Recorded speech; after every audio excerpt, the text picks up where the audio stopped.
Welcome to People in Profit. I'm Kate Moody. The impact of motherhood on women's careers is well documented. Less so is the impact of the road to motherhood, especially for women struggling with infertility. The World Health Organization estimates that 1 in 6 adults worldwide experience infertility. About 4 million cycles of assisted reproductive technology are administered each year. Fertility treatments impact both partners, but it is inevitably the woman who bears the brunt, both in terms of time, an inflexible schedule of appointments and medical treatment, and physical side effects. And while data are scarce, it is often the women who see a knock-on effect on their careers.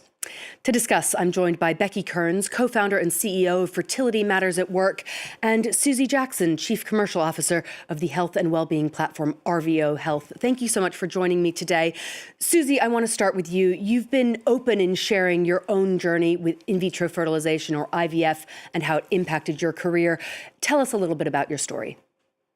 Yeah, absolutely. Well, firstly, thank you very, very much for having me. It's great to be with you this morning. So yes, I have spent my entire career in healthcare and advising some of the largest companies in the world on their healthcare strategies and patient strategies. But for me, it became very real in 2022. When I started my fertility journey. Ultimately, after a successful round of IVF, I ended up with a set of viable embryos, and I'm happy to report I now have 2 young children, 2 girls, who keep me busy. But it was a great reminder for my professional persona that there is much to do to better support women in their health journeys. Becky, of course, every experience is unique. Is Suzy's story similar to some that you've heard from other women in similar situations?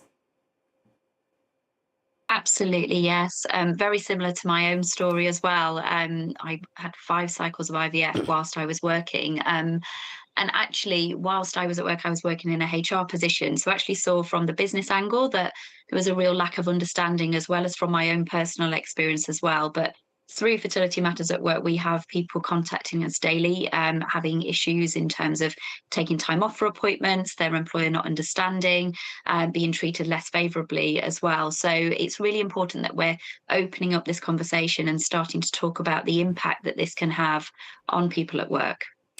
You touched on some of the issues there, Becky, but what do we know about the impact of infertility treatments on women's careers? Your organization has some data in an area where we usually rely more on anecdotal reporting.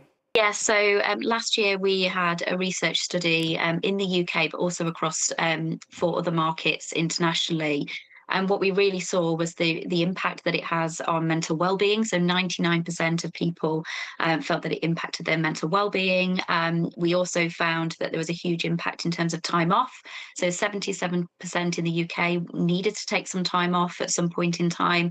And we actually found that 63% had taken sick leave. And anecdotally, many of those people taking sick leave were doing so to hide the fact that they were going through treatment. So this was having a huge impact on individuals, but also on the workplace as well, because we know that short notice sickness absence is going to disrupt an organization and a team more so than having an open conversation about flexible working, which is what we advise when it comes to this particular life event. And as you can see in these images that you're showing, it's bringing to life all of the stories that we heard, all that we saw through the career and through the research that we did. This person here saying, if I tell them my career will be over, 61% of people had fears in terms of telling their employer. And we also heard that 68% felt that there had been an impact to their career. And I think it's really important to remember that when somebody is telling you that they're going through fertility treatment, they are showing their hand even before they're pregnant to say that they are intending to have a baby. And we know that there's still lots of stigma around pregnancy in the workplace. So having to tell someone that you are trying to get pregnant can be even harder. A lot of challenges that you've highlighted there.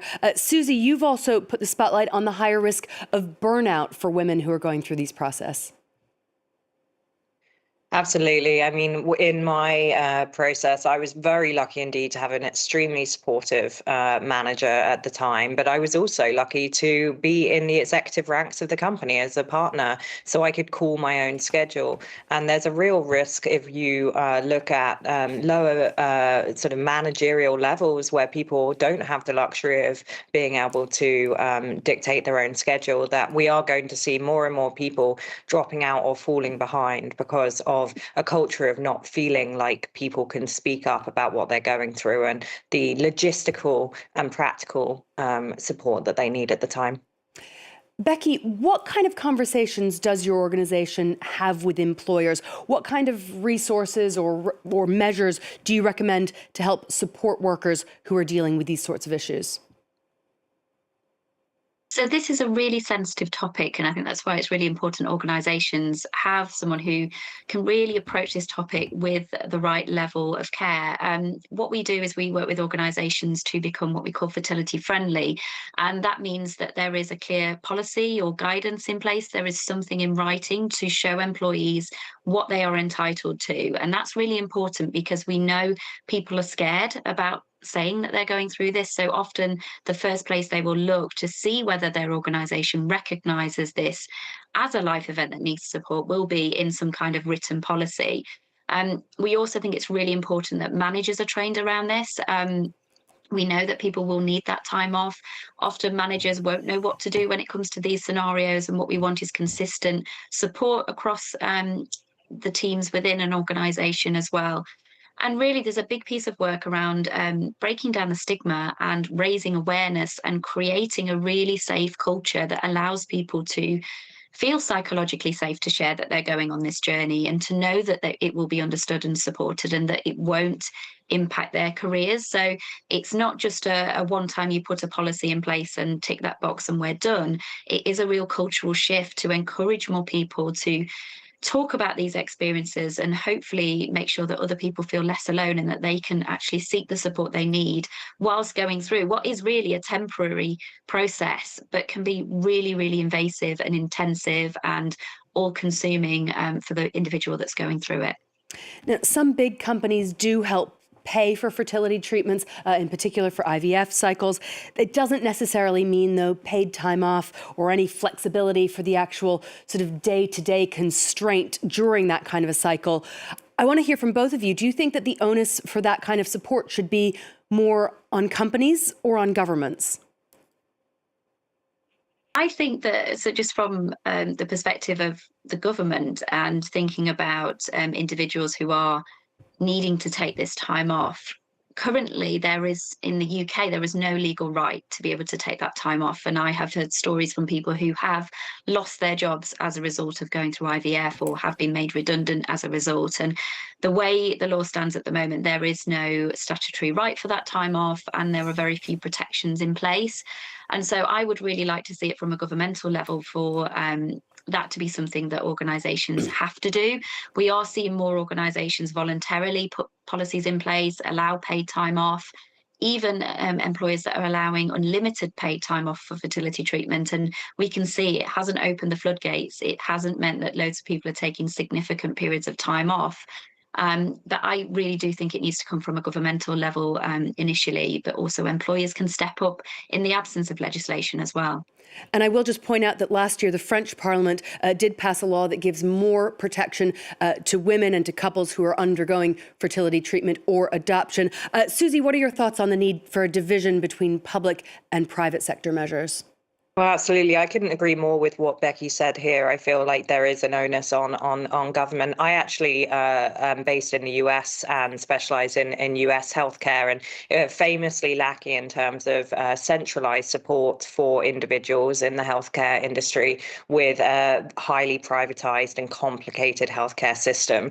So really, the government needs to make sure there is a federal mandate to go across states, whilst also making sure that individual companies are empowered to step in. And I think this is where technology and digital health can play a huge role to fill the gaps that inevitably fall through in a complicated healthcare system.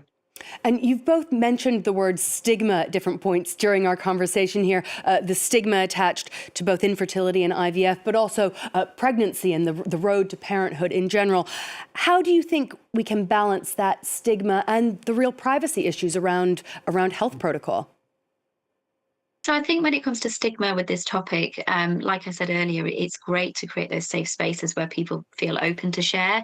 But I think also you need to make sure that within these policies that there is something in there that says that this will be kept confidential. This is where you can go and safely share this, because not everybody will want to be open about it.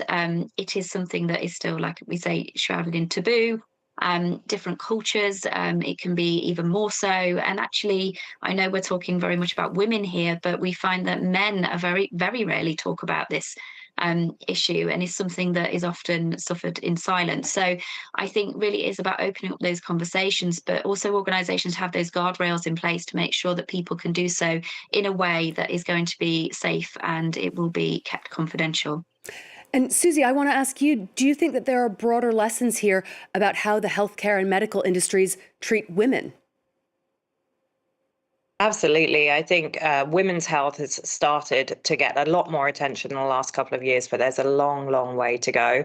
I think we have a generation of extraordinary women who are quietly managing some of the hardest medical experiences of their lives, while leading teams and closing deals and running companies, and they deserve more than silence. And I think that, women's health deserves a lot more investment. And I am heartened to see in the digital space more and more investments being made in common sense AI, communities of support, and overall medication assistance for women going through this. Suzy Jackson and Becky Kearns, thank you both so much for joining us on People and Profit today. And thank you for watching. Don't forget you can find all our past shows on our website or as a podcast wherever you usually listen. Stay tuned to France 24.